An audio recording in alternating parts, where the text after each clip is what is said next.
Tenemos que referirnos ahora, tenemos que hablar de la dignidad del trabajo. Con dignidad del trabajo nos referimos al valor que el trabajo tiene.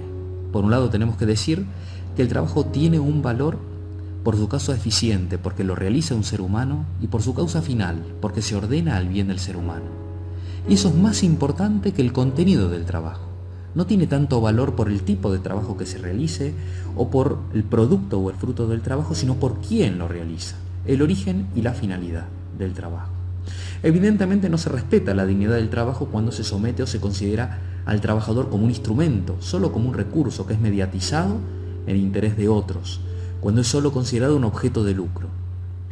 No se considera y no se respeta la dignidad del trabajador o del trabajo cuando se lo somete a acoso o condiciones laborales indignas que ponen en peligro la salud.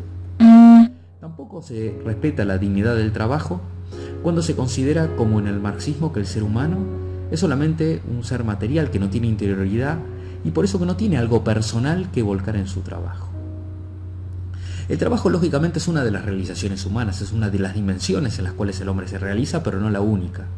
Y se despliega en la familia y se despliega en el ámbito de la producción.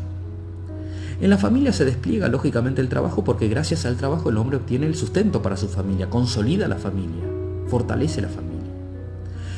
Sin embargo, es importante que destaquemos también la necesidad y la importancia de que el mercado de trabajo, que el ámbito laboral se organice de modo tal de hacer posible compatibilizar el rol y la responsabilidad familiar con el rol y la responsabilidad laboral. Muchas veces ocurre que las personas, sobre todo las mujeres, se las colocan en una disyuntiva de tener que elegir o profundizar, mejorar y crecer en su carrera profesional o dedicarse a su familia. No debiera ser así. No debiera, porque es muy importante el aporte que tiene que hacer cada persona y la mujer al ámbito familiar y el ámbito laboral. Deberían ser planteados y organizados no como ámbitos excluyentes, sino como ámbitos que se complementan, como ámbitos que contribuyen uno al otro. Hay un concepto común que se utiliza cuando hablamos de las cuestiones laborales, del ámbito laboral, que es el concepto de alienación.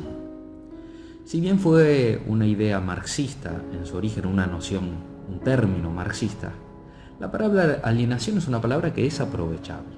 La alienación es en cierto sentido una especie de enajenación, cuando se produce algo que es parte de uno en cierto sentido y que se transforma en algo externo que a uno lo termina sometiendo o sujetando de una manera ilegítima. Nosotros hoy podemos ver en las sociedades occidentales, en las sociedades industriales y postindustriales, en el ámbito laboral, una continua división de los seres humanos, conflictos, divisiones en grupos, clases sociales, países, que sin duda entorpecen el desarrollo del ser humano.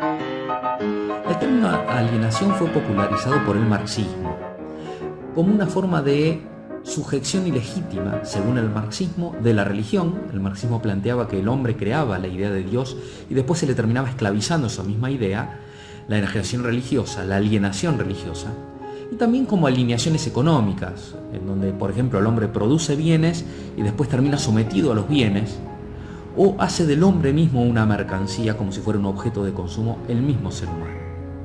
La doctrina social cristiana, especialmente Juan Pablo II, aprovechó la noción de alienación, pero de una manera más integral, y acusó al mismo marxismo de ser alienante.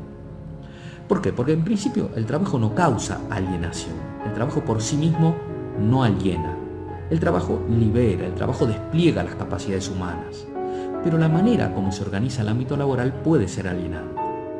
Puede ser alienante en el liberalismo, por supuesto, en el capitalismo liberal, en donde muchas veces por el juego de la ley de la oferta y la demanda se considera el trabajo un recurso más, al ser humano un recurso más, y entonces termina siendo esclavizante para el ser humano, termina sometiéndolo a condiciones indignas de trabajo. Pero, paradójicamente, el marxismo, que se propone luchar contra la alienación, también termina alienando al ser humano, porque tiene una visión materialista que reduce al ser humano a la materia y desconoce el espíritu. Consecuentemente, vacía al ser humano de espiritualidad y lo cosifica. Feuerbach, que fue uno de los pensadores en los cuales se inspiró Marx, decía: el hombre es lo que come. Y Marx escribió por allí también que el hombre es el conjunto de sus relaciones sociales. De modo tal que en el marxismo cada persona no cuenta realmente, lo que cuenta es la clase.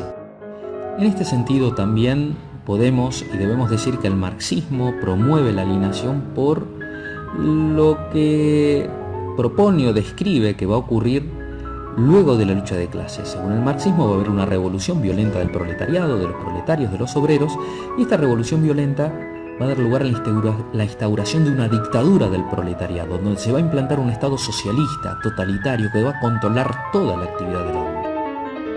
De salvarlo al hombre de una esclavitud, que era la esclavitud del capitalismo liberal, termina esclavizando al hombre al Estado. Esa es la solución que nos propone el marxismo. Por eso, con mucha razón, decía Juan Pablo II que hay alienación en el capitalismo liberal o en el liberalismo, pero también hay alienación en el marxismo. La doctrina social de la Iglesia, en este sentido, cuestiona tanto al capitalismo y las injusticias que provoca, como al marxismo por proponer una solución que también es inhumana, porque en última instancia considera al ser humano como si fuera una molécula del cuerpo social del conjunto y no atiende a su bien y a su dignidad.